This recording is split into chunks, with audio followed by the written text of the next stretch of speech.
कोई प्रॉब्लम नहीं है, कर दिया। ये लो भाई, particle as well as wave character of electron by de Broglie. ये डी ब्रॉगली करवाया आपको क्या? डी ब्रॉगली वेवलेंथ तक हो गया है। अच्छा, डी ब्रॉगली इक्वेशन में अपन ने डी ब्रॉगली वेवलेंथ तक डिस्कस कर लिया था। इसका मतलब है लास्ट टाइम अपन ने डिस्कस किया होगा lambda is equal to H upon m v. ये अपन ने कैलकुलेट किया होगा। So this will be the de Broglie wavelength for photon, wavelength for photon. तो इसमें तो c is velocity of light, है ना। और पार्टिकल के लिए तो वेलोसिटी ऑफ लाइट से कम होगा। तो अपन ने कहा था D Broglie wavelength for particles,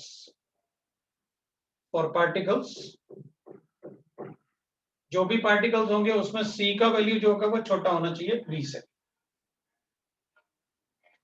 तो lambda will be equal to H upon m v लिखा था अपन ने, और v जो होता है वो अपन लिखेंगे for particle, velocity of particle must be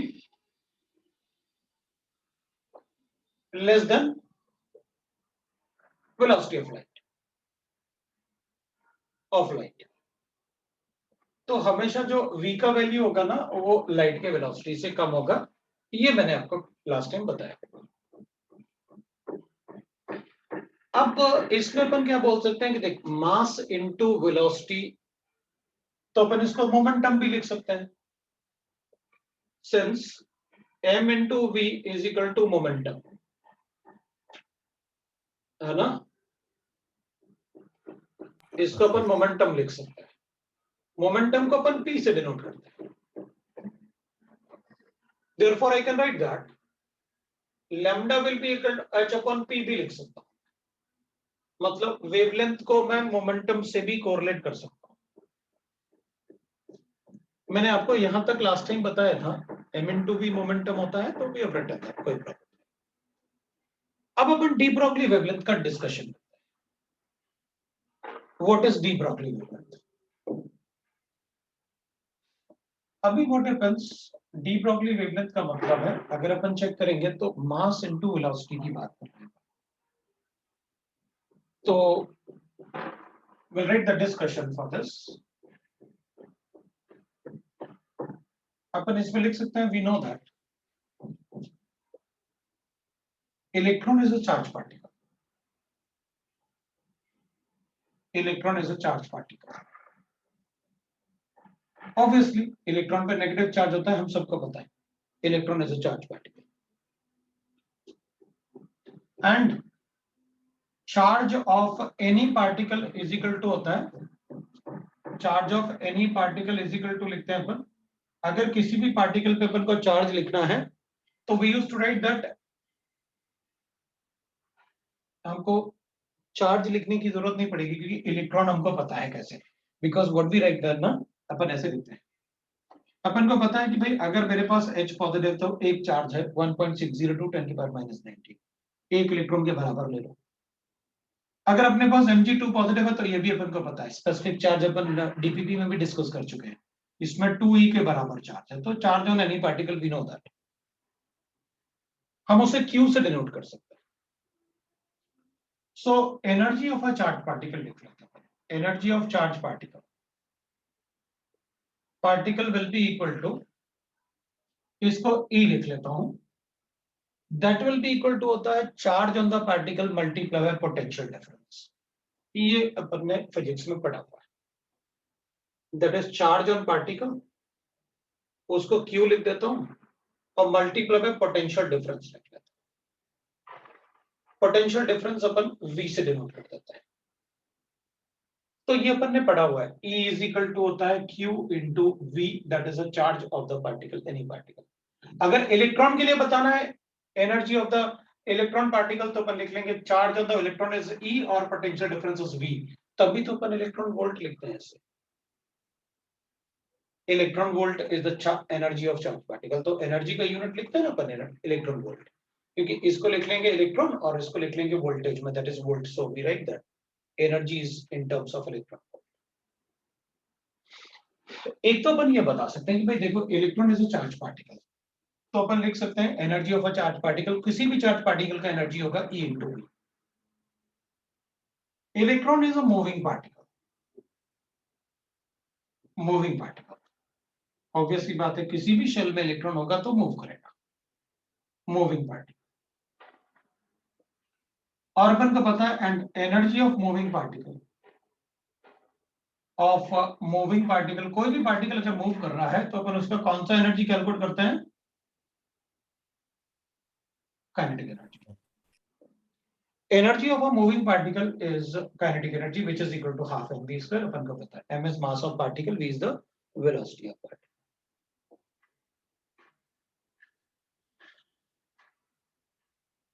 In electron, in atom,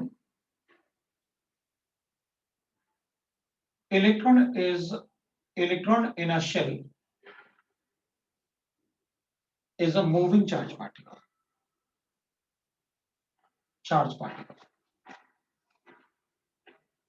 so its energy will be conserved। तब तो उसका अपन कंजर्वेशन लॉ फॉलो कर लेते हैं। So by following law of conservation of energy,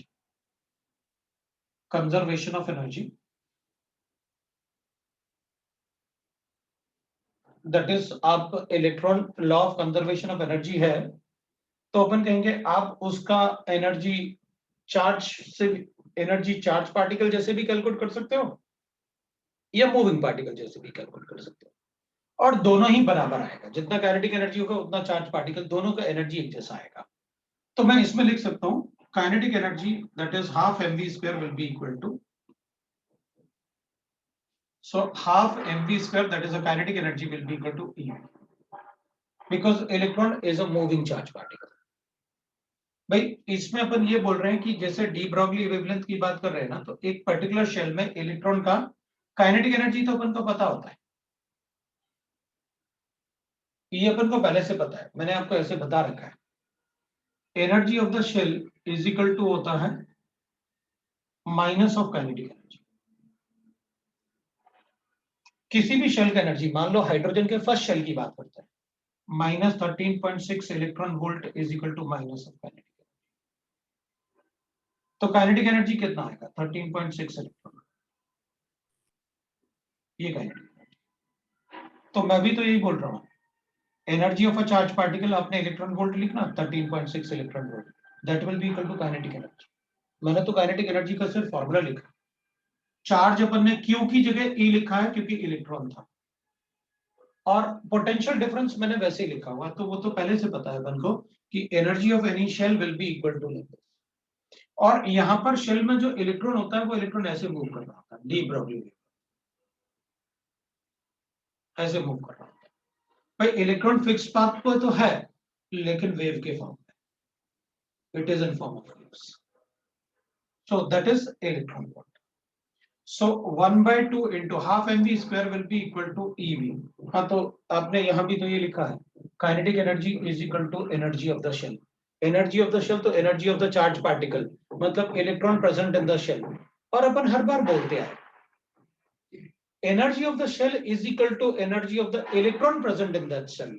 अपन यही तो बोलते हैं ना कि अगर मान लो फर्स्ट शेल में इलेक्ट्रॉन है तो न्यूक्लियस से जो इलेक्ट्रॉन यहाँ पर प्रेजेंट है वो इस न्यूक्लियस से कितना एनर्जी से अट्रैक्टेड है, 13.6 इलेक्ट्रॉन वोल्ट से, अगर वो हाइड्रोजन है तो इतना इलेक्ट्रॉन वोल्ट से वो अट्रैक्टेड है, तो that is energy of the shell. So energy of the shell और energy of the charge particle that is equal to energy of the shell 13.6। तो अपन ने कहा भाई ठीक है, energy of the shell will be equal to how much, energy of the particle present in that shell, and that energy of the shell since it's a moving charge particle तो इसमें kinetic energy भी होगा। तो अपन ने बताया ना कि अगर इसकी काइनेटिक एनर्जी कैलकुलेट करना है इस शेल में तो मुझे क्या करना होता है, energy of the shell is equal to minus of kinetic energy. तो इसको प्लस में लिखेंगे तो ये शेल का एनर्जी है, प्लस में लिखेंगे तो काइनेटिक एनर्जी।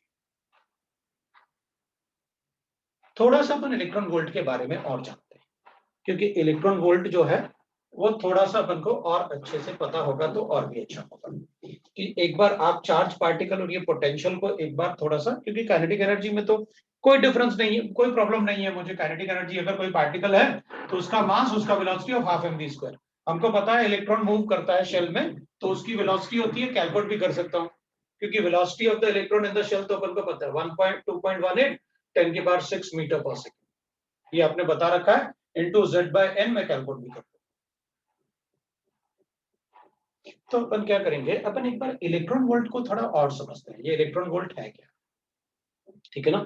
एक बार अपन इलेक्ट्रॉन वोल्ट को समझ लेते हैं, इधर लिख लेते हैं अपन इलेक्ट्रॉन वोल्ट को, क्योंकि अगर जरूरत पड़ेगी तो अपन को बाद में भी काम आएगा ना। अभी मतलब अभी काम आ गया तो भी ठीक है, बाद में आएगा तो भी ठीक है। अपन एक बार इलेक्ट्रॉन वोल्ट को देखते हैं। इलेक्ट्रॉन वोल्ट की बात करते हैं, ये है क्या, ईवी जो होता है ये क्या है वो देखते हैं। अब इलेक्ट्रॉन वोल्ट का मतलब है कि देखो अपन को एक बात पता है कि अगर मैं एक बैटरी लगा लेता हूँ, सपोज अपने पास ऐसे एक बैटरी लगाया मैंने ऐसे, और उसको वायर से अपन ने एनोड और कैथोड प्लेट लगाया, यहाँ पर मैंने एनोड और कैथोड प्लेट, ठीक है।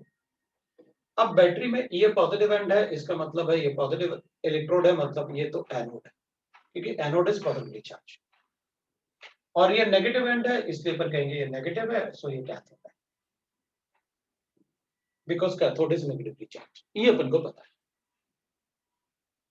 मतलब ये पॉजिटिव है तो हायर पोटेंशियल लेते हैं अपन इससे, और ये नेगेटिव है तो इसको लोअर पोटेंशियल बोलते हैं। वो इलेक्ट्रिसिटी एंड मैग्नेटिज्म या इलेक्ट्रिसिटी वाले चैप्टर में अपन ने 10th में पढ़ा था कि always the charge flows from lower potential to higher potential, ये अपन ने पढ़ा।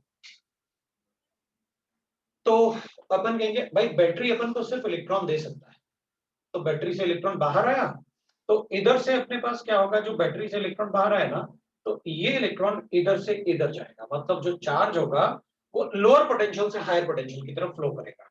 और चार्ज क्या है, इलेक्ट्रॉन, ये कैथोड है जो नेगेटिव चार्ज। तो जो भी ये तो इलेक्ट्रोड्स हैं अपने पास, कैथोड और एनोड।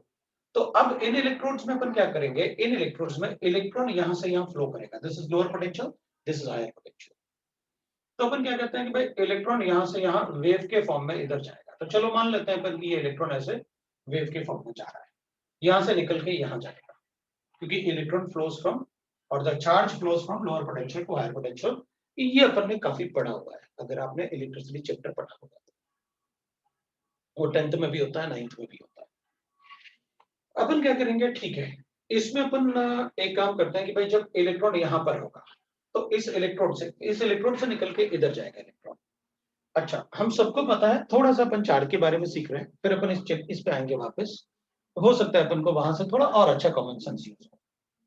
अपन क्या करेंगे, अपन को अच्छे से पता है कि भाई देखो अगर एक पॉजिटिव चार्ज है और दूसरा भी पॉजिटिव चार्ज है, तो ये पॉजिटिव चार्ज जैसे जैसे इसकी तरफ मूव करेगा तो इन दोनों में रिपल्शन बढ़ेगा। दोनों एक जैसे चार्ज है ना, क्योंकि सिमिलर चार्जेस में रिपल्शन होता है। ये जैसे जैसे इसके पास जाएगा तो रिपल्शन बढ़ेगा, और रिपल्शन बढ़ेगा तो इसकी तरफ जाने की वेलोसिटी कम होगी, मतलब काइनेटिक एनर्जी कम होती जाएगी और ये इसकी तरफ जाएगा। हाँ, तो ये तो आपने रदरफोर्ड के एप्लीकेशन में भी बताया था कि अल्फा पार्टिकल अगर किसी के न्यूक्लियस की तरफ अपन प्रोजेक्ट करें तो जैसे जैसे वो न्यूक्लियस की तरफ जाएगा अल्फा पार्टिकल उसकी वेलोसिटी कम होती जाएगी और एक पॉइंट पे आके वो रुक जाएगा, और उस पॉइंट पे जहां वो रुक जाएगा वहां पर अपन ने डिस्टेंस ऑफ मिनिमम अप्रोच लेके कैलकुलेशन भी किया। तो जब भी अपन कोई सिमिलर चार्जेस को, एक सिमिलर चार्ज को दूसरे सिमिलर चार्ज की तरफ लेके जाएंगे तो उसकी वेलोसिटी कम होती जाती है। क्यों? क्योंकि उनकी एनर्जी बढ़ती है। एनर्जी बढ़ती है क्यों? क्योंकि रिपल्शन से हमेशा एनर्जी बढ़ेगी।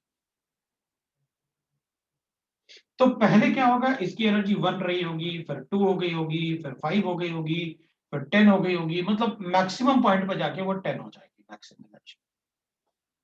तो एनर्जी बढ़ेगी रिपल्शन। तो एनर्जी मतलब अपन पोटेंशियल एनर्जी की बात कर रहे हैं क्योंकि इसके पास पहले काइनेटिक एनर्जी था। अपन को पता है, अपन ने लिखा था कि काइनेटिक एनर्जी यहाँ मैक्सिमम होगा, पोटेंशियल एनर्जी यहाँ मैक्सिमम होगा। काइनेटिक एनर्जी, पोटेंशियल एनर्जी यहाँ 0 होगा, यहाँ काइनेटिक एनर्जी 0 हो जाएगा क्योंकि इलेक्ट्रॉन वो अल्फा पार्टिकल जाके रुक जाएगा। अब अगर अपन सेम चीज करें कि भाई मेरे पास पॉजिटिव है और एक नेगेटिव चार्ज पार्टिकल है, तो अपन कहेंगे अब तो ये अपोजिट चार्ज पार्टिकल हो गए। इनमें तो अट्रैक्शन होगा भाई, इधर तो रिपल्शन होगा। लेकिन ये तो अपोजिट चार्ज पार्टिकल है, इसमें तो अट्रैक्शन होगा। अगर इनमें अट्रैक्शन होगा तो क्या होगा, अपन कहेंगे जैसे जैसे ये इसके पास जाएगा ना, इसका वेलोसिटी और बढ़ेगा, क्योंकि जैसे जैसे ये नेगेटिव चार्ज इसकी तरफ जाएगा, ये पॉजिटिव चार्ज उसे और स्पीड से पुल करेगा, अपोजिट चार्ज है ना। इसका मतलब है ये जैसे जैसे इसकी तरफ जाएगा, इसका काइनेटिक एनर्जी और बढ़ता जाएगा, बढ़ता जाएगा, बढ़ता जाएगा, उसमें गिर ही जाएगा, न्यूट्रलाइज। इसका मतलब ये हुआ कि यहां काइनेटिक एनर्जी कम थी, ये जैसे जैसे उसकी तरफ जा रहा है उसकी काइनेटिक एनर्जी बढ़ती जा रही है। क्यों? क्योंकि पॉजिटिव चार्ज है ना, तो नेगेटिव चार्ज को तो अट्रैक्ट करेगा, ये अपोजिट चार्ज है ना। तो इसका मतलब है कि इसकी स्पीड बढ़ेगी तो पोटेंशियल एनर्जी, अपन कहेंगे देख भाई, पोटेंशियल एनर्जी की बात करोगे तो पोटेंशियल एनर्जी भी इसकी क्या होगी, बढ़ेगी, लेकिन नेगेटिव में। कैसे? पहले -1 था, फिर -2 हो जाएगा, अब -5 हो जाएगा, अब -10 हो जाएगा। मतलब नेगेटिव में मैग्नीट्यूड बढ़ेगा, मैग्नीट्यूड मतलब नंबर का तो बढ़ेगा साइज, लेकिन नेगेटिव चार्ज में बढ़ेगा क्योंकि अट्रैक्शन बढ़ रहा है। और पहले अपन ने लिखा है रिपल्शन के लिए पोटेंशियल एनर्जी पॉजिटिव होती है और अट्रैक्शन के लिए पोटेंशियल एनर्जी हमेशा नेगेटिव होता है। वो अपन ने पहले टोटल एनर्जी कैलकुलेशन किया तब भी बढ़ा था। तो अपन क्या करेंगे, जैसे जैसे ये नेगेटिव चार्ज पॉजिटिव चार्ज की तरफ जाएगा, इसकी काइनेटिक एनर्जी बढ़ती जाएगी और पोटेंशियल एनर्जी नेगेटिव में बढ़ेगी, बढ़ेगी लेकिन नेगेटिव में बढ़ेगी। क्यों? क्योंकि अट्रैक्शन से क्या होगा ना, जब वो अट्रैक्ट करेंगे एक दूसरे को, तो अट्रैक्शन से ये बहुत पास आएंगे तो एनर्जी रिलीज होती है। अट्रैक्शन मतलब बॉन्ड बनना। जब भी कोई बॉन्ड बनेंगे ना या अट्रैक्ट होंगे ना दो पार्टिकल, तो उनसे एनर्जी रिलीज होगी, उनकी स्टेबिलिटी बढ़ेगी। That is happens in attraction. Repulsion में वो दूर जाना चाहते हैं, जबरदस्ती लेके जा रहे हैं, तो उनकी एनर्जी बढ़ेगी, ऑब्वियस सी बात है। अट्रैक्शन में क्या होगा, वो अपने आप ही एक दूसरे के पास जा रहे हैं। अपने आप जाने का मतलब है जो प्रोसेस अपने आप हो रहा होगा ना, वो एनर्जी रिलीज कर रहा होगा, तो स्टेबिलिटी बढ़ रही होगी। अपन यही कंसेप्ट वहां यूज कर देंगे। क्यों? क्योंकि आप एक नेगेटिव चार्ज को पॉजिटिव चार्ज की तरफ प्रोजेक्ट कर रहे हैं, मतलब यहां लोअर पोटेंशियल से हायर पोटेंशियल की तरफ जा रहा है। नेगेटिव चार्ज जो है वो पॉजिटिव चार्ज की तरफ जा रहा है, इलेक्ट्रोनेगेटिव चार्ज होता है ना, तो पॉजिटिव चार्ज की तरफ जा रहा है। तो अपन क्या करेंगे, law of conservation of energy का मतलब है कि आप टोटल एनर्जी इधर बता दो कितनी है, काइनेटिक एनर्जी बता दो और पोटेंशियल एनर्जी बता दो। ये इनिशियल हो गए, और यहां भी आप काइनेटिक एनर्जी बता देना और पोटेंशियल एनर्जी बता देना, ये अपन कहेंगे फाइनल। तो अपन से कहेंगे कि भाई ये चीज आप कैलकुलेट करके बता दो, तो हम उसको कंजर्वेशन के लिए जितनी टोटल एनर्जी इधर होगी उतनी यहां होती है, दोनों को इक्वेट करके अपना इक्वेशन कैलकुलेट कर लेते हैं कि क्या होना चाहिए। तो चलो देखते हैं। यहां पर अगर अपन काइनेटिक एनर्जी की बात करेंगे तो 0। वो क्यों? क्योंकि इलेक्ट्रॉन अभी निकलेगा तो हम काइनेटिक एनर्जी कैलकुलेट करेंगे ना, अभी निकलना तो दो बाहर। क्योंकि जैसे जैसे ये इलेक्ट्रॉन इसके पास जाएगा काइनेटिक एनर्जी बढ़ेगी, तो मैक्सिमम पार्ट 0। सब जितना ज्यादा दूर होगा उतनी कम काइनेटिक एनर्जी, जितना ज्यादा पास होगा वो अट्रैक्शन की वजह से काइनेटिक एनर्जी बढ़ेगी, तो मैक्सिमम पार्ट पे 0। अभी तो निकला ही नहीं बाहर। अगर पॉजिटिव और नेगेटिव चार्ज में अट्रैक्शन होगा, तो अगर नेगेटिव चार्ज बहुत दूर है तो अभी तो अट्रैक्शन हो ही नहीं, तो पोटेंशियल एनर्जी कहां से लाऊं? जब जितना ज्यादा पास आएगा उतना ज्यादा पोटेंशियल एनर्जी होगा। ये तो लिखा था पोटेंशियल एनर्जी, जैसे इधर लिखा पोटेंशियल। तो अपन कहेंगे अच्छा पोटेंशियल एनर्जी भी 0। तो अपन कहेंगे ठीक है, अच्छा इधर काइनेटिक एनर्जी, तो अपन कहेंगे जब ये मैक्सिमम पास में होंगे ना, तो इनकी काइनेटिक एनर्जी बहुत ज्यादा होगी, जैसे जैसे पास आएगा काइनेटिक एनर्जी बढ़ती जाती है क्योंकि अट्रैक्शन बढ़ता जा रहा है। ठीक है भाई, हाफ एम वी स्क्वायर। और पोटेंशियल एनर्जी को क्या लिखें, तो अपन कहेंगे जब दो चार्ज पार्टिकल है ना, दो चार्ज पार्टिकल है, तो energy of a charge particle क्या होगा, क्योंकि ये तो स्टेबल है, ये तो स्टेबल है, मूव तो इलेक्ट्रॉन कर रहा था, ये मूव कर रहा था, तो कितना होगा energy of the charge particle, तो चार्ज इनटू पोटेंशियल डिफरेंस। तो अपन कहेंगे यहां कितना वोल्ट अप्लाई किया ये बताओ, तो अपन कहेंगे अगर 1 वोल्ट अप्लाई किया तो फिर पोटेंशियल डिफरेंस 1 वोल्ट। तो अपने पास चार्ज कितना होगा E, और पोटेंशियल डिफरेंस जितना वोल्ट अप्लाई किया वो 1 कर देता हूं, लेकिन मैं यहां अभी V लिख लेता हूं। और सिंस ये अट्रैक्शन है इसलिए मैं इसको नेगेटिव चार्ज करता हूं। क्योंकि अपन ने हमेशा लिखा हुआ है कि पोटेंशियल एनर्जी अट्रैक्शन के लिए हमेशा नेगेटिव होती है, ये पोटेंशियल एनर्जी। अब कंजर्वेशन लॉ अप्लाई कर देते हैं, अप्लाइंग कंजर्वेशन लॉ,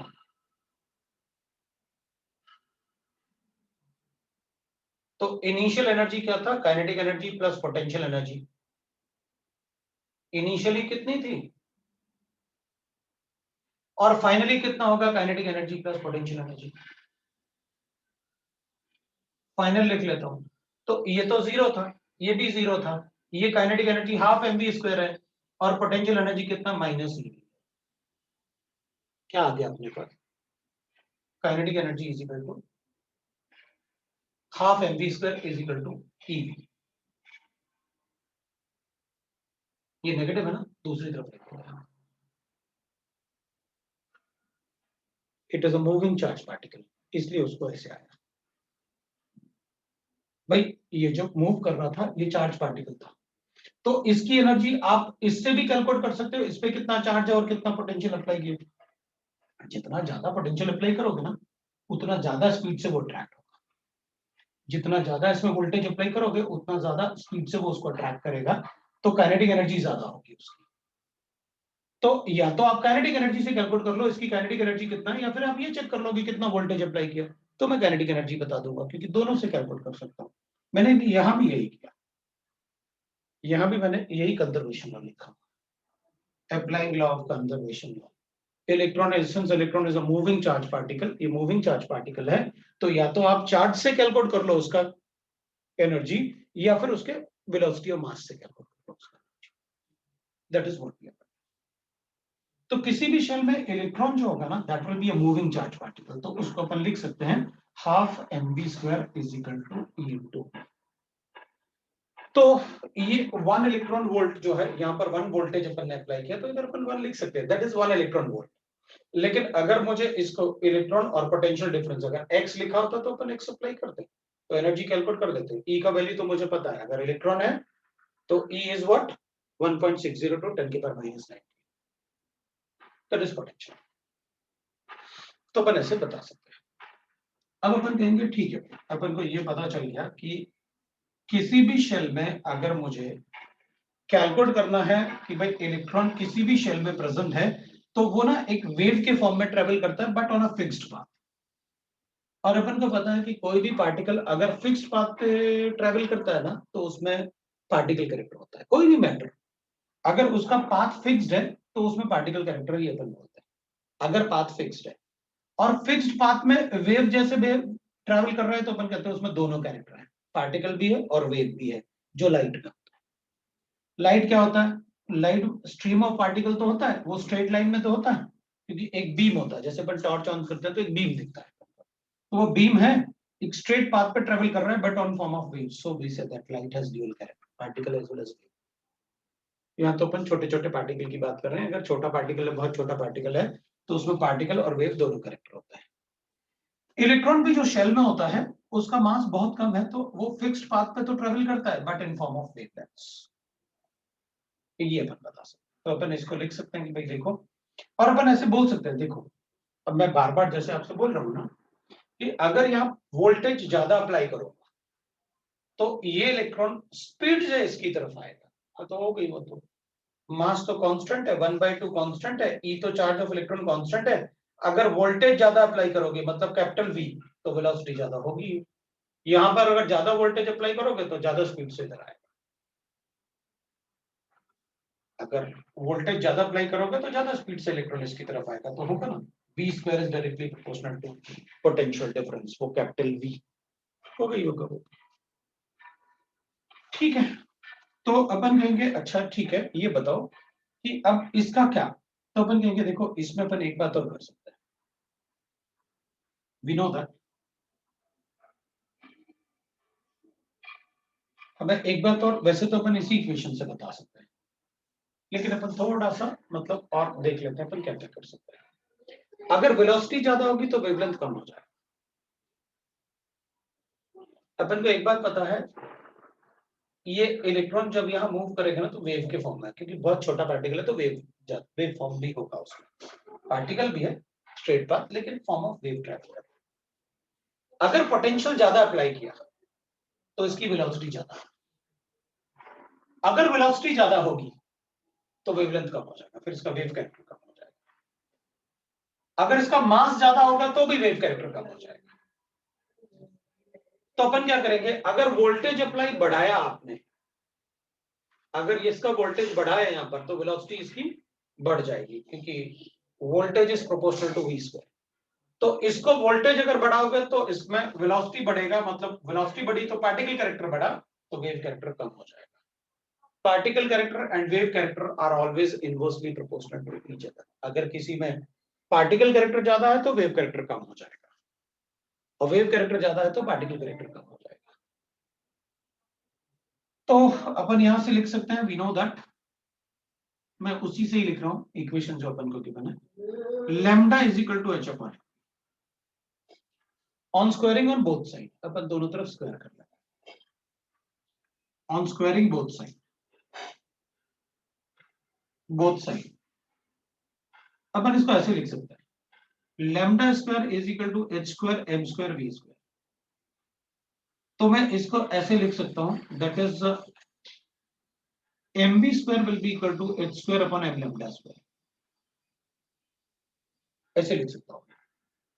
या फिर मैं ऐसे भी लिख सकता हूं, 1/2 एम वी स्क्वायर, मतलब दोनों तरफ 1/2 से मल्टीप्लाई करते हैं, तो 1/2 into h square upon M lambda square.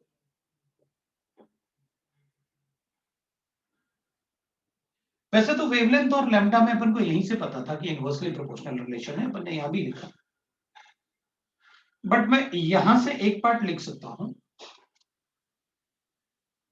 यहां से एक पार्ट लिख सकता हूं, दिस इज काइनेटिक एनर्जी, तो मैं इसको ऐसे लिख सकता हूं, that is kinetic energy will be equal to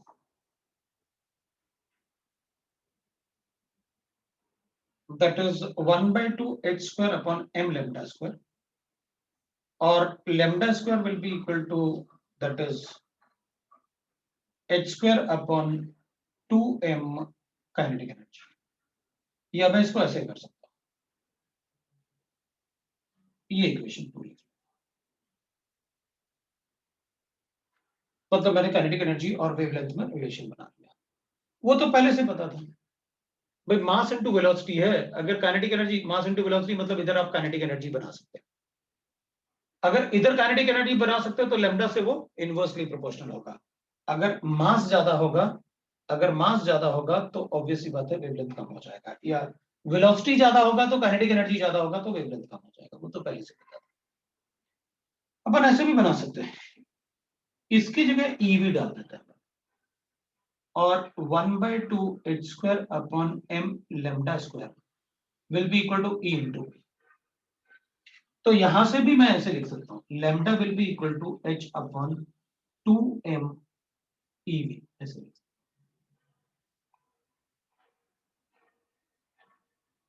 हूं, ऐसे ये भी लिख सकता हूं। तो यहां पर अपन ने क्या किया, जैसे यहां पर काइनेटिक एनर्जी था अपने पास, तो इसकी जगह अपन ने क्या डाल दिया, ईवी डाल दिया, ईवी डाला और बाद में रीअरेंज करके लिखा, वही के। तो ये सारा पार्ट आप जो बता रहे हो, ये तो आप यहां बता चुके हो मुझे, कि अगर वोल्टेज अप्लाई ज्यादा करोगे, अगर वोल्टेज अप्लाई ज्यादा करोगे, ये ज्यादा करोगे वोल्टेज अप्लाई, तो वेवलेंथ कम हो जाएगा। तो आप पहले ही बता चुके हो कि अगर आप वोल्टेज अप्लाई ज्यादा करोगे तो वेलोसिटी बढ़ जाएगा, और अगर वेलोसिटी बढ़ जाएगा तो वेवलेंथ कम हो जाएगा। तो सारे पार्ट आप पहले बता चुके हो। बट हमसे कभी कभी क्या करते हैं, वो इस टाइप के इक्वेशन पूछ लेते हैं कि इस टाइप के इक्वेशन बताओ, which of the following equation is correct, तो फिर अपन को बताना।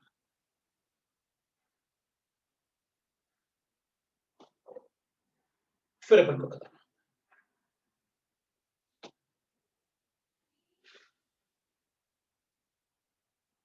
अब वो कह रहे हैं कि we also know that velocity is equal to wavelength into frequency, but this velocity is velocity of light, मतलब नो डाउट अपन को पता है ये बात, बिल्कुल अपन ने ऐसे लिखा हुआ है। सो वो कह रहा है कि भाई वेलोसिटी इज, अपन ने ये लिखा हुआ है, मतलब ऐसे अपन ने पढ़ा था c बाय लैम्डा। तो वो कह रहा है कि हमको पता है कि भाई वेलोसिटी इज इक्वल टू होता है wavelength into frequency.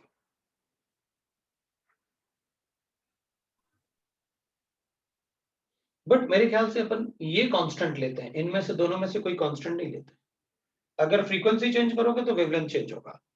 c is velocity of light here. तो यहां पर जो आपने बनाया था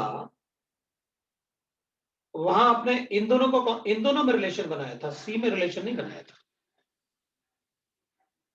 सी तो कांस्टेंट था, यहां ये दोनों में से कोई कांस्टेंट नहीं है जो मैंने इनका रिलेशन बना। भाई ये v होता चेंज कर सकते हैं, इधर तो c is velocity of light. How can you say that velocity of light will be different than 3 × 10⁻8? तो अपन यहां पर वेलोसिटी ऑफ, जब इन दोनों को कोरिलेट करते हैं तो जो कांस्टेंट आता है फ्रीक्वेंसी ऑफ लाइट में वो वेलोसिटी ऑफ लाइट होता है, दैट इज कांस्टेंट। अब अगर मैं कहूंगा this is proportional to this, तो क्या वेवलेंथ कांस्टेंट होता है?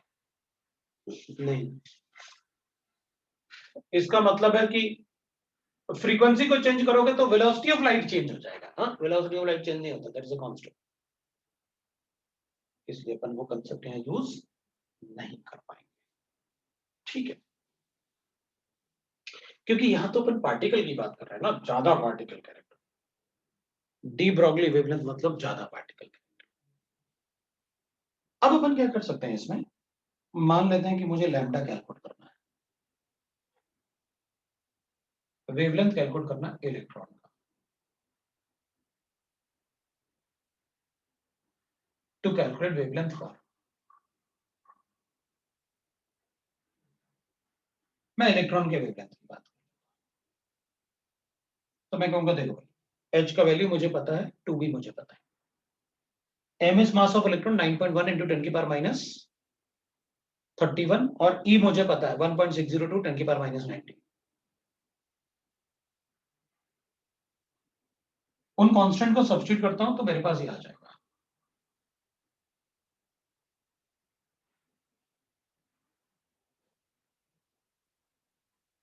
ये लो, that will be the lambda. अच्छा ठीक है, प्रोटॉन के लिए कैलकुलेट करना है तो हाँ तो ठीक है ना, प्रोटॉन के लिए सब कुछ सेम रहेगा, मास चेंज हो जाएगा क्योंकि इलेक्ट्रॉन का मास और प्रोटॉन का मास एक जैसा होता है। इलेक्ट्रॉन का चार्ज और प्रोटॉन का चार्ज एक जैसा होता है लेकिन मास डिफरेंट होंगे। h तो कांस्टेंट है, 2b कांस्टेंट है, वो इलेक्ट्रॉन प्रोटॉन पे डिपेंड नहीं करता, मास डिपेंड करेगा क्योंकि इलेक्ट्रॉन का मास और प्रोटॉन का मास डिफरेंट होगा, चार्ज एक जैसा रहेगा। v आपको बताना पड़ेगा कितना पोटेंशियल यूज किया, तो अपन कहेंगे ठीक लैम्डा फॉर प्रोटॉन।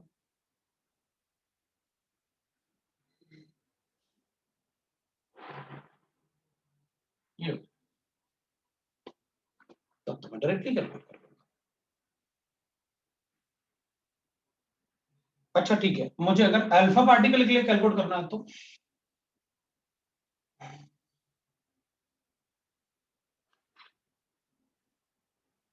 फिर क्या करें? तो अपन कहेंगे देख भाई यहां पर आपको अल्फा पार्टिकल का मास लेना पड़ेगा 4 AMU, फिर AMU को kg में कन्वर्ट करो और E will be the charge, उस पर 2 पॉजिटिव चार्ज होता है, अपन को पता है। मतलब यहां पर जो E आएगा वो 2E लिखना पड़ेगा अपन को अगर अल्फा पार्टिकल की बात करो, और मास भी चेंज होगा, तो फिर अपन ऐसे कर लेंगे।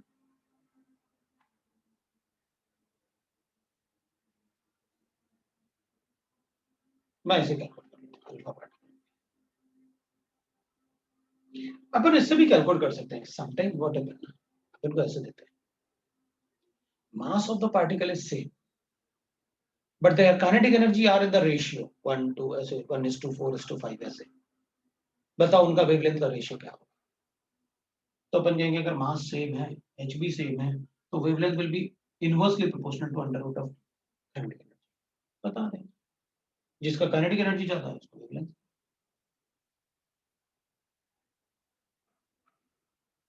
भाई देखा जाए तो वोल्टेज भी तो एनर्जी है, कितना वोल्टेज अप्लाई किया आपने, तो E into V करना होता है बस, E तो कांस्टेंट है।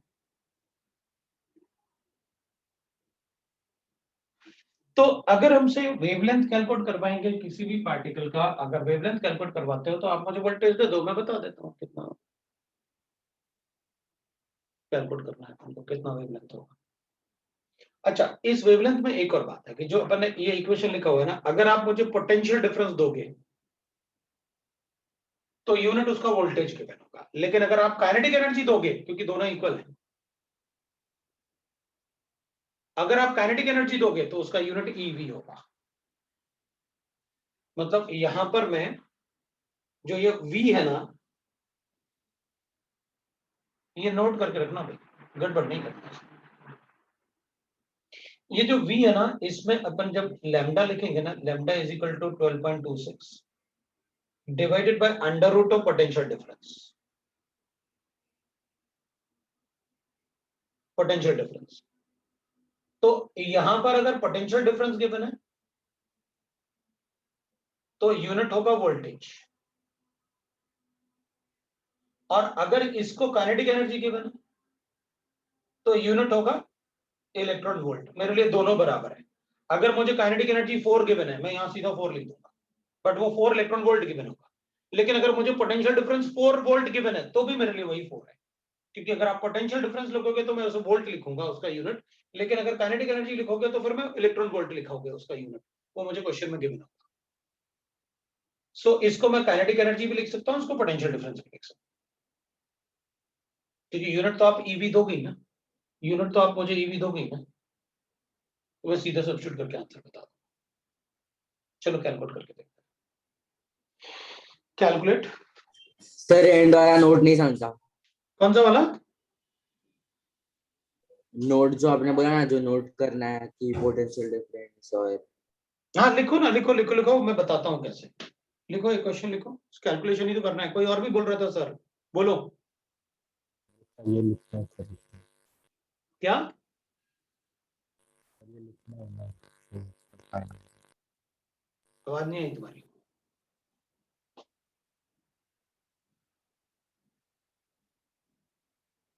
पता नहीं, कुछ तो बोल रहा था।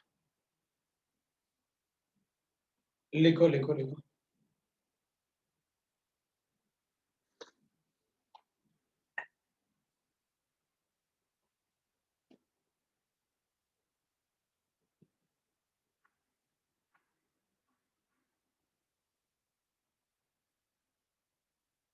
Calculate the wavelength. लिखो भाई, calculate the wavelength of electron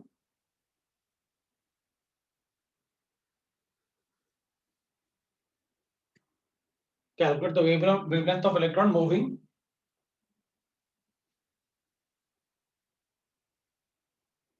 with the potential difference of with the potential difference of 4 volt, with the potential difference of 4 volt.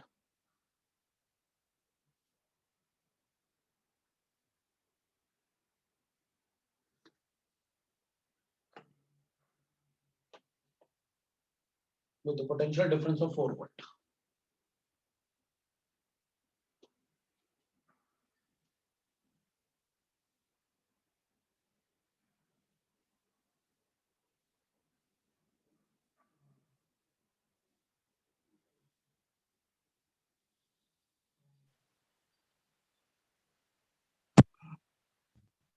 Sir, 613 angstrom.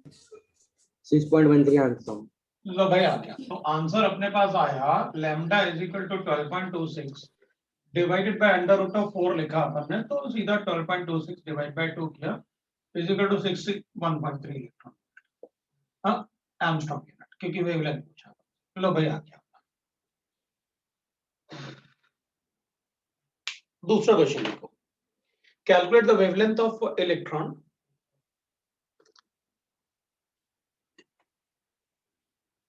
calculate the wavelength of electron moving with the kinetic energy of moving with the kinetic energy of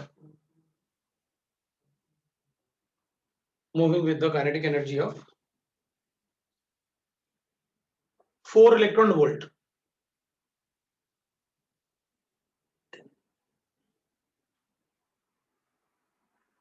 kinetic energy of 4 electron volt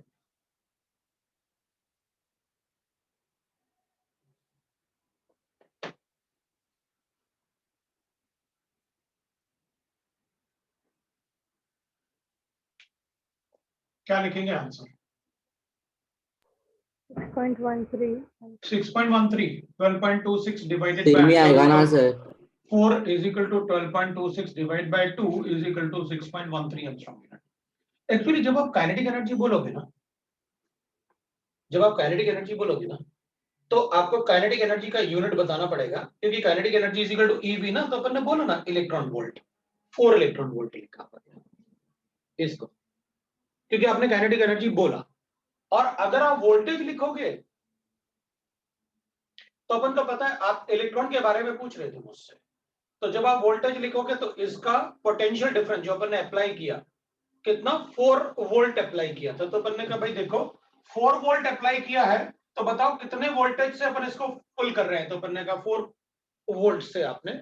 तो जब आपने potential difference लिखा तो आपने 4 volt लिखा. यहां पर आपने एनर्जी थोड़ी बोला था, यहां पर आपने पोटेंशियल डिफरेंस बोला था, तो मैंने इसको वोल्ट यूनिट दे दिया. लेकिन यहां पर आपने काइनेटिक एनर्जी बोला था, तो मुझे एनर्जी का यूनिट वोल्ट थोड़ी हो सकता है, एनर्जी का यूनिट तो इलेक्ट्रॉन वोल्ट हो, तो मैंने उसको इलेक्ट्रॉन वोल्ट बोल दिया. मेरे लिए दोनों बराबर है, because kinetic energy is equal to potential difference. देखो ना, जब आप एनर्जी बोलोगे तो आपको इलेक्ट्रॉन वोल्ट यूनिट देना पड़ेगा, और जब आप पोटेंशियल डिफरेंस बोलोगे तो उसी को यूनिट आपको इतना वोल्ट देना पड़ेगा. तो चलो एक और इस पर मिक्स करके कोई क्वेश्चन बना देता हूं. लिखो.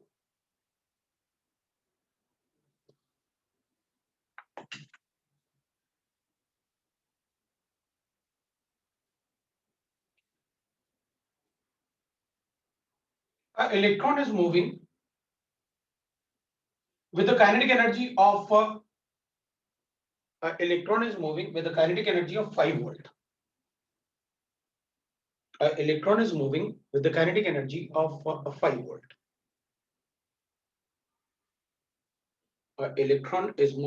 kinetic energy of 5 electron volt. Electron is moving with the kinetic energy of 5 electron volt. Calculate its wavelength. Calculate its wavelength. Electron is moving with the kinetic energy of 5 electron volt. Calculate its wavelength if 4 volt of potential difference is further applied on it.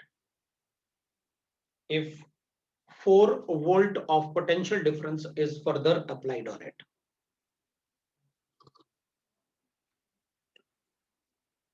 If 4 volt of potential difference is further applied on it. 08 angstrom. 4.08 angstrom. Answer भी आ गया. लो भाई, answer भी आ गया.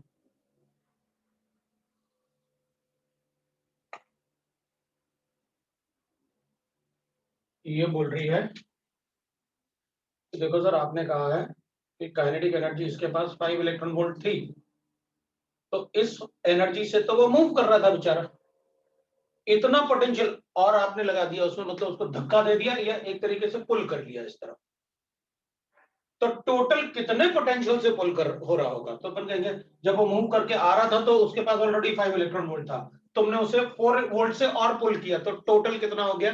9 हो गया. तो या तो आप 9 वोल्ट बोल दो या आप 9 काइनेटिक एनर्जी बोल दो, तो आपके पास आंसर क्या आ जाएगा? So answer will be equal to lambda is equal to 12.26 divided by under root of 5 आ जाएगा plus 4, that is equal to 9. So अपने पास आया 12.26 डिवाइड बाय 3 आ गया, so that will be equal to 4.0 कितना हो जाएगा?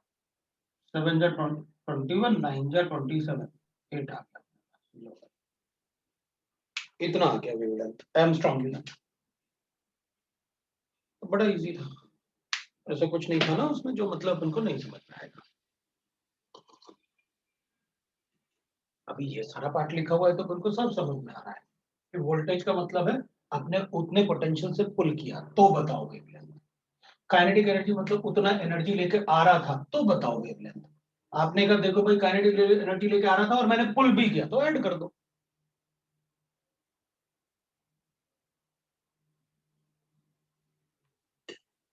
कैलकुलेशन अपन को इजी देंगे, और अगर प्रोटॉन के लिए कहें तो प्रोटॉन के लिए जो वैल्यूज अपन इलेक्ट्रॉन के लिए लिख रहे हैं वो प्रोटॉन के लिए दे देंगे, तो अपन बता देंगे, कोई प्रॉब्लम नहीं। किसी को डाउट है तो बोलो। अब ना जैसे अपन ने कहा कि इलेक्ट्रॉन जो है, अपन सेकंड एप्लीकेशन लिखेंगे हैं, ये एक तरीके से अपन एप्लीकेशन पढ़ रहे हैं इसका। सेकंड पॉइंट देख, अपन ने कहा कि देखो इलेक्ट्रॉन जो होता है किसी भी शेल में, इलेक्ट्रॉन जो है वो ऐसे मूव करता है, ऐसे मूव करता है वेव के फॉर्म में। फिक्स पाथ तो होता है, फिक्स पाथ है तभी तो पार्टिकल कैरेक्टर बोल रहे हैं, लेकिन it travel in form of waves in a fix path. अब अपन को पता है कि देखो यहां से लेके यहां तक एक वेवलेंथ है,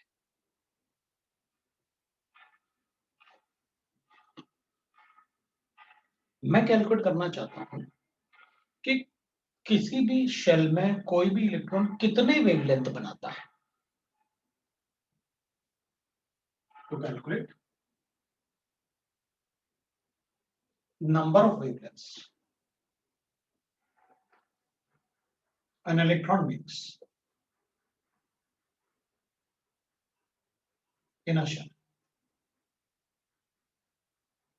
किसी भी शेल में कोई इलेक्ट्रॉन जो वेवलेंथ बनाएगा वो कितने बनाता है वो अपन को बताना है। अब मुझे नहीं लगता अपन को इसमें कोई डाउट होगा, तो मैं इसको भी हटा सकता हूँ, वैसे जरूरत पड़ेगा तो देख लेंगे अपन, वैसे आपको पता है, आपको मतलब अगर फिर भी जरूरत पड़ी तो आपने लिखा ही होगा, ठीक है, अपन देख लेंगे उसको, राइट। अपन ऐसे कर सकते हैं। अब हम क्या करेंगे, इसमें अपन लिखेंगे, तो अपन कहेंगे देखो भाई पहले तो आप मुझे ये बता दो कि टोटल डिस्टेंस कितना ट्रैवल करने वाले हैं आप। तो अपन लिखेंगे टोटल डिस्टेंस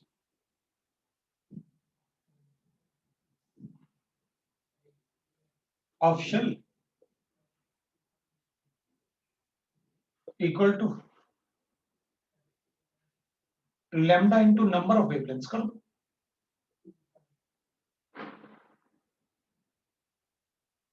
भाई एक वेवलेंथ लैम्डा ले लेते हैं, तो कितने वेवलेंथ होंगे वो बता दो आप। तो अपन ने कहा ठीक है भाई, मैं ऐसे ले लेता हूं, लैम्डा एक वेवलेंथ है और नंबर ऑफ वेवलेंथ मैं ले लेता हूं n dash, that is number of wavelengths. और टोटल डिस्टेंस तो अपन कहेंगे भाई अलग अलग शेल का अलग अलग साइज होता है ना, लेकिन जो भी है सरकमफ्रेंस तो बोल ही सकता हूं। तो total distance of the shell is circumference of shell, वो तो अपन को पता है। और सरकमफ्रेंस कितना होता है, 2 पाई आर होता है। आर भी आ गया, भाई आप रेडियस बताओ कौन सा शेल है, तो उसके हिसाब से तुमको रेडियस पता चलता है। lambda is one wavelength and dash is number of wavelengths। अगर एक वेवलेंथ लैम्डा है तो कितने वेवलेंथ है वो एन डैश ले लेते हैं। अपन इससे क्या कर सकते हैं, ये जो वेवलेंथ होगा ये अपने पास इक्वेशन 1 है where n dash is number of wavelengths, number of wavelength, ऐसे वो लिखा हुआ था। wavelength made by electron in a shell is de Broglie wavelength, is de Broglie wavelength। तो अगर ये डी ब्रॉगली वेवलेंथ है तो अपन इसको ऐसे लिख सकते हैं, therefore 2 pi r will be equal to n dash into h by mv। भाई h by mv is D Broglie wavelength ना, अपन को पता है, मेरे ख्याल से किसी को डाउट नहीं होगा। अपन इसको ऐसे लिख सकते हैं, mvr is equal to n dash, मैंने इसको रीअरेंज किया, मुझे ऐसे मिल गया। ये इक्वेशन अपन ने कहीं देखा हुआ है, ये इक्वेशन मैंने कहीं देखा हुआ है। Bohr's postulate। ये इक्वेशन 2 ले लेता है। On comparing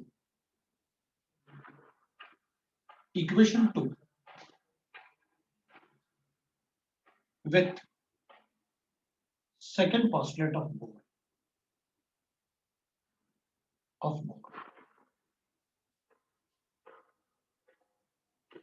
Second postulate of Bohr is MVR is equal to NH by 2 pi.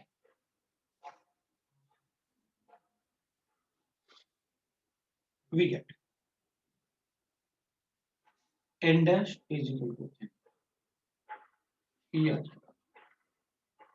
भाई अगर अपन इन दोनों को कंपेयर करें तो MVR को MVR से इक्वेट कर दो तो ये दोनों इक्वेट हो जाएंगे, तो H cancel 2 pi cancel, N dash is equal to N आ जाएगा।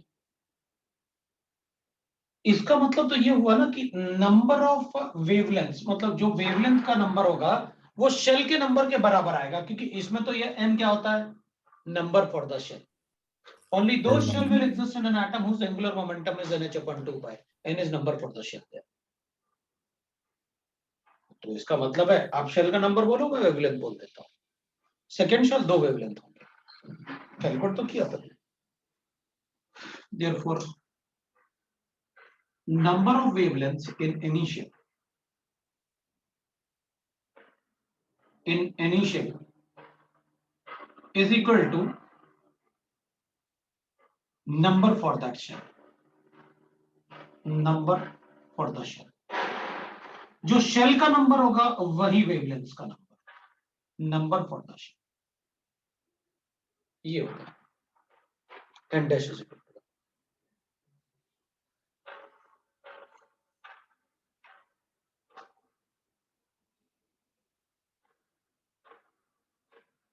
सो गया राइट, बट तो मैं बगैर कैलकुलेट किए ही बता दूंगा, ठीक है। और क्या कर सकते हैं अपन इसमें, अपन ऐसे भी लिख सकते हैं। मैं पॉइंट नंबर 3 में लिख सकता हूं, कैसे, from equation 1 in above point, इस पॉइंट के इक्वेशन 1 को अपन लिखते हैं n dash lambda is equal to 2 pi r। तो मैं n dash lambda is equal to 2 pi r को ऐसे लिख लेता हूं, 0.529 into this will be equal to n square by z।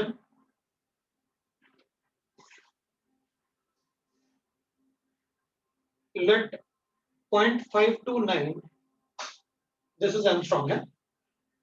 Let 529 Armstrong, that is 529 is equal to a naught, that is called Bohr radius। इसको अपन bore radius बोल देते हैं। Bore radius का मतलब हाइड्रोजन एटम का रेडियस, तो ये दोनों वन हो जाएंगे ना, hydrogen atom. And we know that n dash is equal to n, मतलब ये n और ये n बराबर है, जिसे मैं कैंसिल कर सकता हूं। Then lambda will be equal to, मैं लैम्डा को लिख सकता हूं 2 पाई, इसको a नॉट लिख सकता हूं, और यहां पर एक n तो कैंसिल हो जाएगा, एक n बचेगा और डिवाइड बाय z लिख सकता हूं। मतलब मैं डी ब्रॉगली वेवलेंथ कैलकुलेट कर सकता हूं किसी भी एटम में, किसी भी शेल में, ये पार्ट कांस्टेंट है। मतलब मैं डी ब्रॉगली वेवलेंथ कैलकुलेट कर सकता हूं किसी भी एटम में, किसी भी एटम इसलिए बोल रहा हूं क्योंकि एटॉमिक नंबर अलग अलग एटम के डिफरेंट होंगे, और उसके किसी भी शेल में, वो शेल का नंबर बताओ, मैं उस शेल में z आप एटम बताओ, तो मैं डी ब्रॉगली वेवलेंथ बता दूंगा कितना होगा। तो किसी भी एटम में, उसके किसी भी शेल में इलेक्ट्रॉन का डी ब्रॉगली वेवलेंथ कितना होगा, मैं इससे कैलकुलेट करके बता दूंगा, ठीक है। पहले तो मुझे ये पता चल गया कि किसी भी शेल में डी ब्रॉगली वेवलेंथ उतने ही होते हैं जितने जो शेल का नंबर होता है, उतने ही होते हैं। और दूसरा मुझे ये पता चल गया, अगर मुझे किसी शेल में वेवलेंथ बताना है कितना होगा, नंबर ऑफ वेवलेंथ तो मुझे पता है दोनों बराबर होंगे शेल के बराबर, लेकिन वेवलेंथ का वैल्यू कितना होगा एक वेवलेंथ का, वो मैं कैलकुलेट करके बता सकता हूं किसी भी शेल में, किसी भी एटम। और अपन को अच्छे से पता है what you are telling about de Broglie wavelength. ये डी ब्रॉगली वेवलेंथ क्या बता रहे हो आप मुझे। मान लो मेरे पास कोई भी एटम है, एच एटम है, shell 1, shell 2, shell 3, shell 4, n equal to 1, n equal to 2, n equal to 3, n equal to 4, मुझे पता है क्या, n equal to n तक। अगर कोई इलेक्ट्रॉन यहां से यहां ड्रॉप करता है या जंप करता है तो बताओ उसका वेवलेंथ कितना होता है। तो अपन ऐसे बोलते हैं 1 upon lambda is equal to RH into Z square 1 upon n 1 square minus 1 upon n2 square। ये लोअर शेल, ये हायर शेल, Z अपन को पता है, एटम की बात बताओ तो Z पता है, RH अपन को पता है क्या होता है। ऐसे वेवलेंथ कैलकुलेट करते हैं अपन। और अगर कोई इलेक्ट्रॉन एक ही शेल में मूव कर रहा है तो वहां अपन डी ब्रॉगली वेवलेंथ कैलकुलेट करते हैं, lambda is equal to h अपन, या फिर अपन इससे कैलकुलेट करेंगे, या तो मैं lambda is equal to h अपन n भी करूंगा या फिर मैं इसको 2 pi a naught n by z बता दूंगा। What is the de Broglie wavelength वो बता सकता हूं।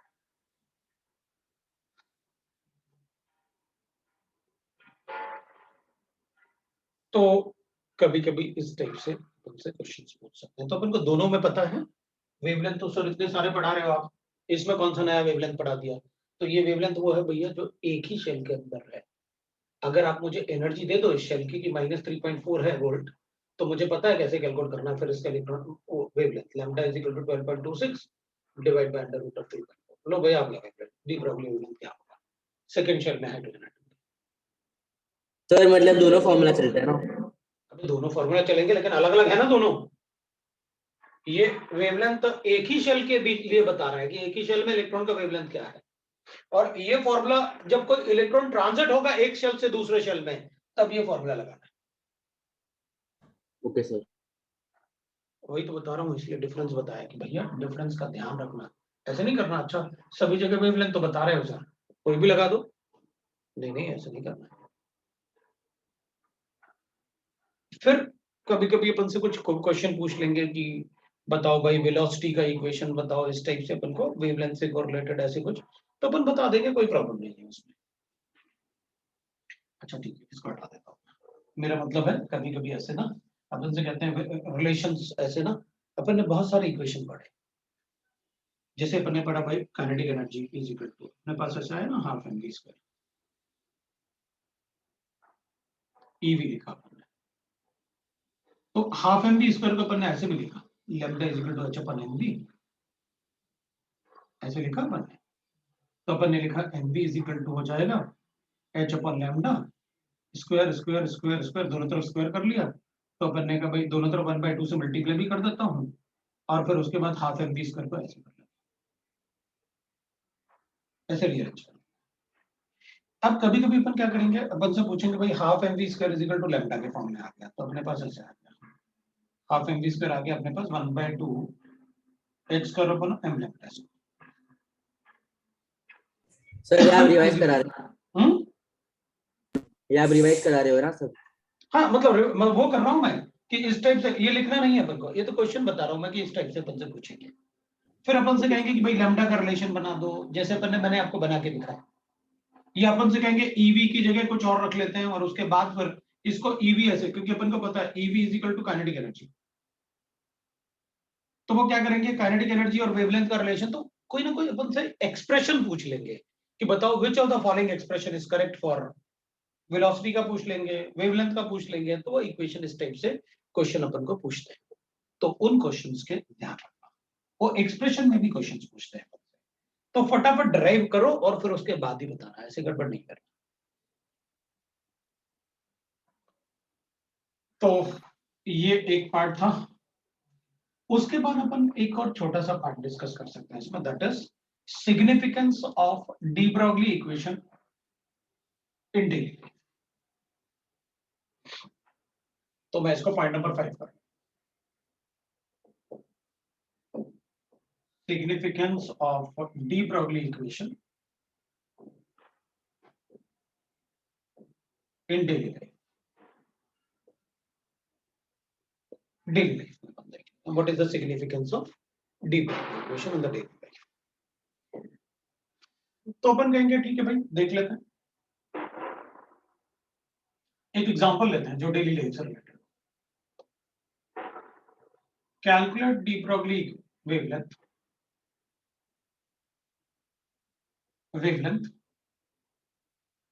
of 200 gram of cricket ball.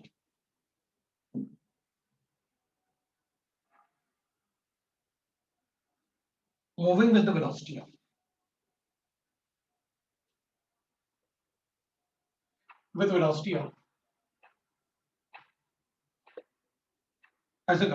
6.626 Sir. into 10 to the power of 2 meter per second. बोलो डी ब्रोगली वेवलेंथ और नॉर्मल वेवलेंथ में फर्क क्या है लेकिन? नॉर्मल वेवलेंथ क्या होता है पहले ये बताओ।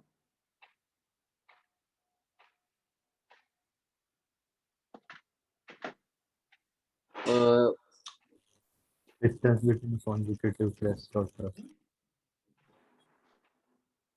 दोनों में कोई फर्क नहीं है। देखो जब अपन नॉर्मल वेवलेंथ की बात करते हैं ना तो अपन लाइट की वेवलेंथ की बात करते हैं, मतलब उसमें वेव कैरेक्टर ज्यादा होता है, वो भी लैम्डा है। मोस्टली अपन फोटोन की बात करते हैं, लाइट। अब जब अपन डी ब्रॉगली वेवलेंथ की बात करते हैं ना तो अपन फोटोन की बात नहीं करते हैं, पार्टिकल की बात करते हैं। मतलब ऐसे पार्टिकल जिनमें अच्छा खासा मास होता है, और यहां पर मास बहुत कम होता है, वेरी लेस मास। तो जनरली अपन जो लाइट फोटोन की बात करते हैं, एमिशन और एब्जॉर्प्शन की, वो लाइट की बात करते हैं अपन, तो वहां फोटोन का मास इज ऑलमोस्ट नेग्लिजिबल। यहां पर अपन इलेक्ट्रॉन की बात कर रहे हैं, प्रोटॉन की बात कर रहे हैं, डस्ट पार्टिकल की बात कर रहे हैं, क्रिकेट बॉल की बात कर रहे हैं। अपन ने यहाँ कभी नहीं कहा कि इलेक्ट्रॉन ड्रॉप करेगा तो बताओ क्रिकेट बॉल के जैसे ड्रॉप करेगा क्या, नहीं, फोटोन इमिट करेगा, लाइट इमिट करेगा।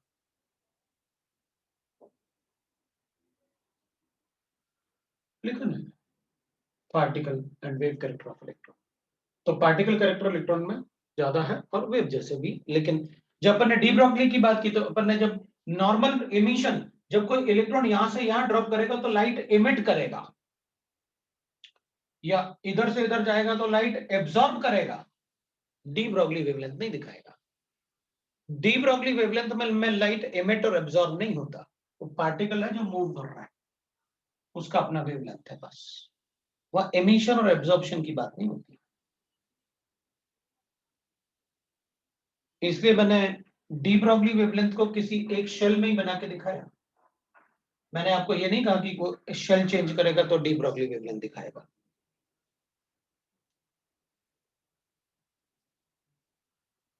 समझ में आया? Yes sir. तो ऐसे नहीं करना कि वेवलेंथ तो वेवलेंथ ही है, चलो कहीं भी यूज कर देते हैं, नहीं। जब लाइट एमिट और एब्जॉर्ब होगा तो वो फोटोन की बात कर रहे हो। जब डी ब्रॉगली वेवलेंथ है तो आप पार्टिकल की बात कर रहे हो, वहां एमिशन एब्जॉर्प्शन की बात नहीं कर रहे हो। कोई पार्टिकल मूव कर रहा है, जैसे क्रिकेट बॉल मूव कर रही है, बताओ उसका वेवलेंथ कितना होगा। चल कैलकुलेट करते हैं। Lambda is equal to H upon m. M के सी नोट यूज करूंगा, 6.626 into 10 to the power of minus 34 joule seconds, मतलब एमकेएस। मास कितना? 200 ग्राम, मतलब 0.2 kg। ये जूल सेकेंड्स है, ये केजी में लेना पड़ा मास, एमकेएस यूनिट। तो वेलोसिटी मुझे मीटर पर सेकंड में लेना पड़ेगा, 6.626 into 10 to the power of 2 metre पर सेकंड। ये तो मैं इसको कैलकुलेट कर लूंगा, ये सारे तो कैंसिल हो जाएंगे, जूल्स को केजी में कन्वर्ट कर सकता हूं, तो यूनिट ये भी कैंसिल हो रहा है, ये 0.2 बच रहा है अपने पास। तो मेरे पास 1.2 into 10 to the power of minus 34 बचा। 1.2 का मतलब 0.5, सो 5 into 10 to the power of minus 35 आया, that is the metre of. ये अपने पास वेवलेंथ आया।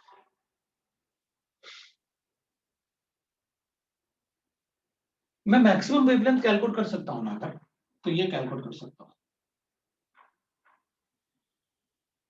इससे छोटा वेवलेंथ कैलकुलेट नहीं कर पाऊंगा, क्योंकि ये वेवलेंथ का मतलब है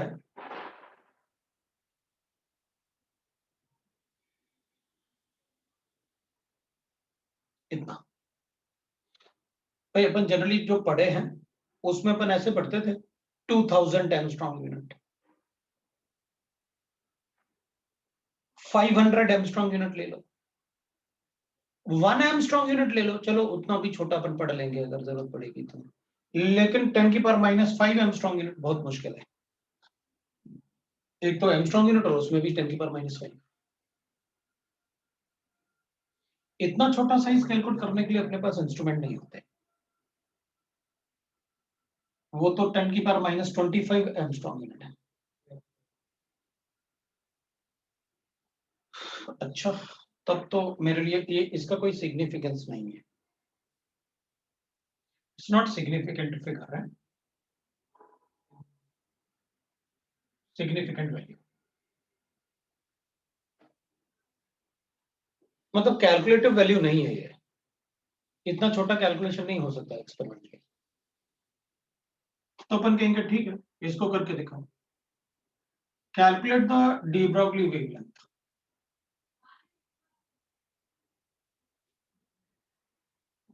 of electron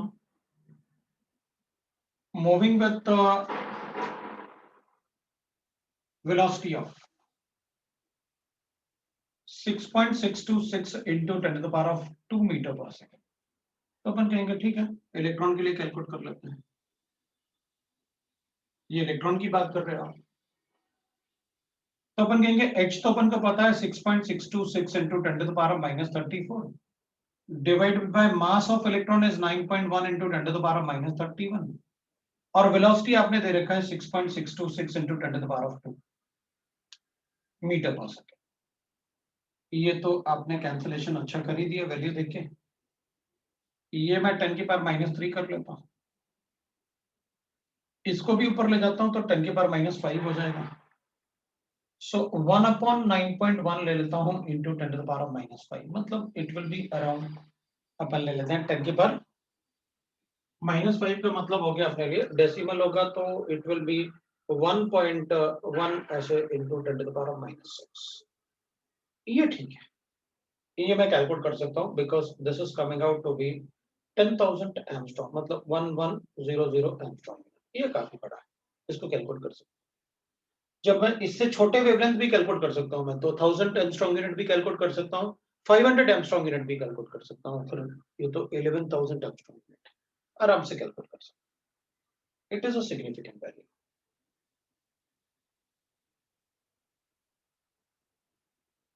which can be easily calculated। मतलब डी ब्रॉगली वेवलेंथ इस टाइप के छोटे पार्टिकल्स के लिए है जिसको अपन इजीली कैलकुलेट कर सकते हैं।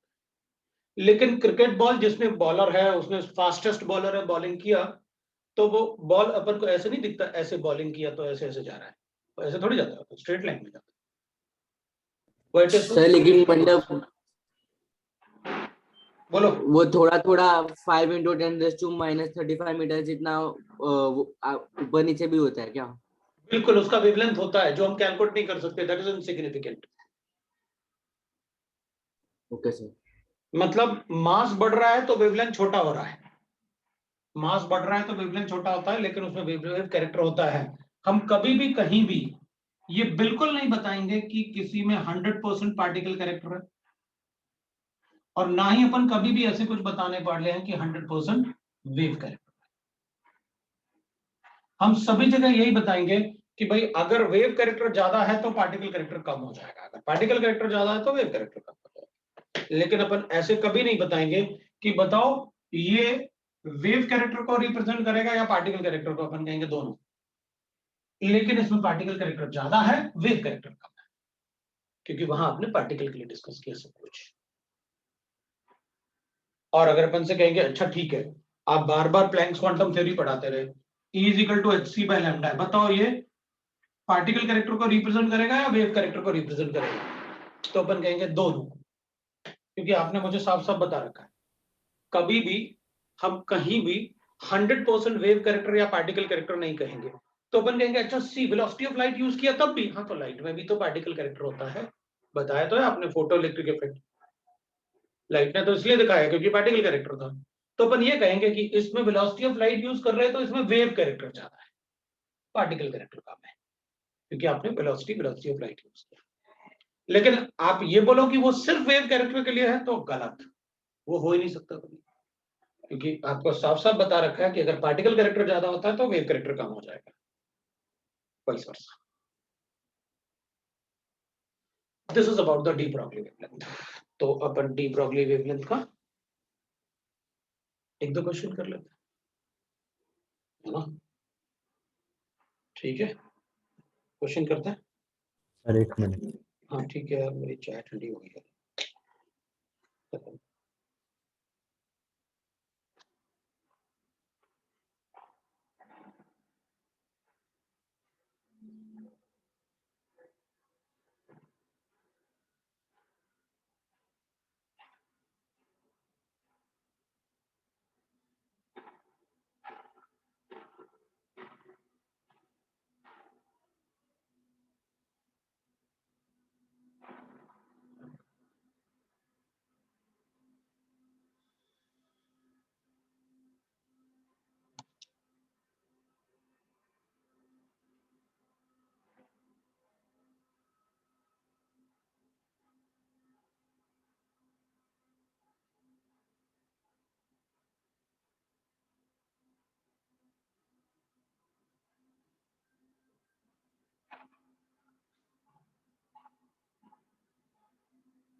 कैलकुलेट करें, लिखो। Sir yes sir.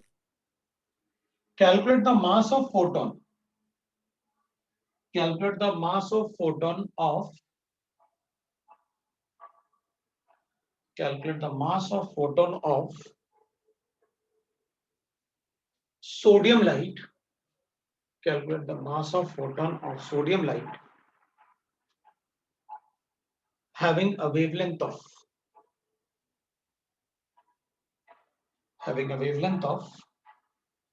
6,000 angstrom unit. Having a wavelength of 6,000 angstrom.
Mass calculate करना है, वेवलेंथ आपको गिवन है,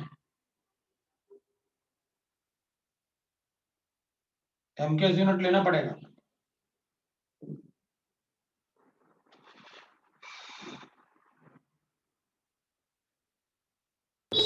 3.2 multiplied by 10 raised to minus 35 approximately. 3 into 10 to the power of minus 35. 35। यार कुछ तो कुछ गड़बड़ की।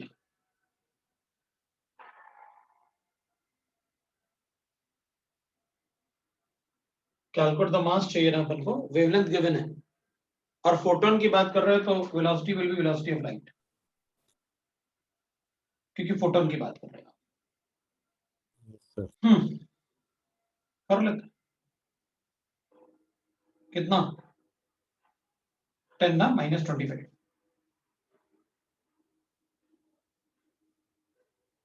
24 10 गया।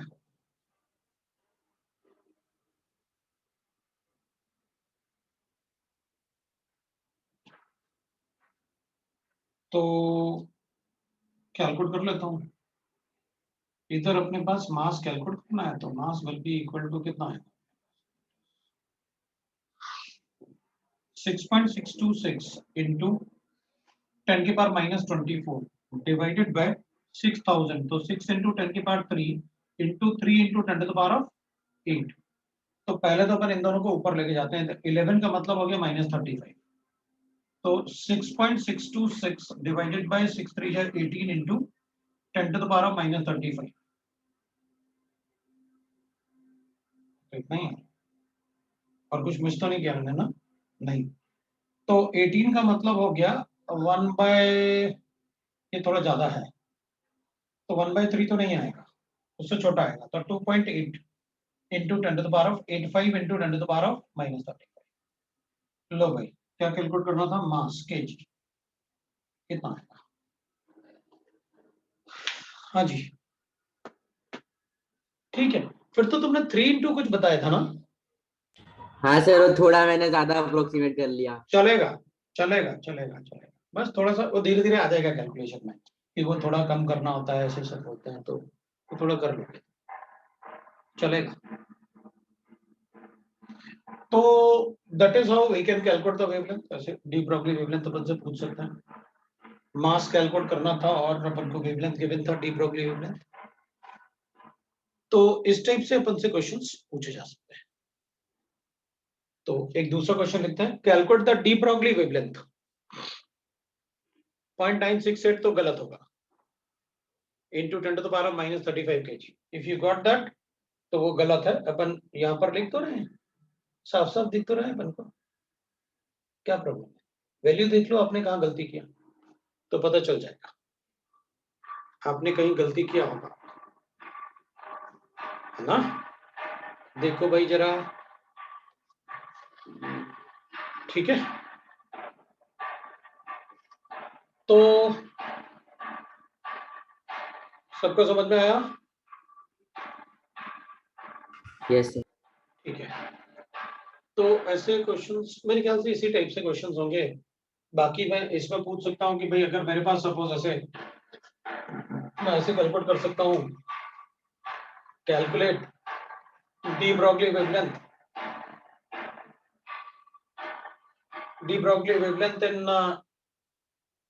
Second shell of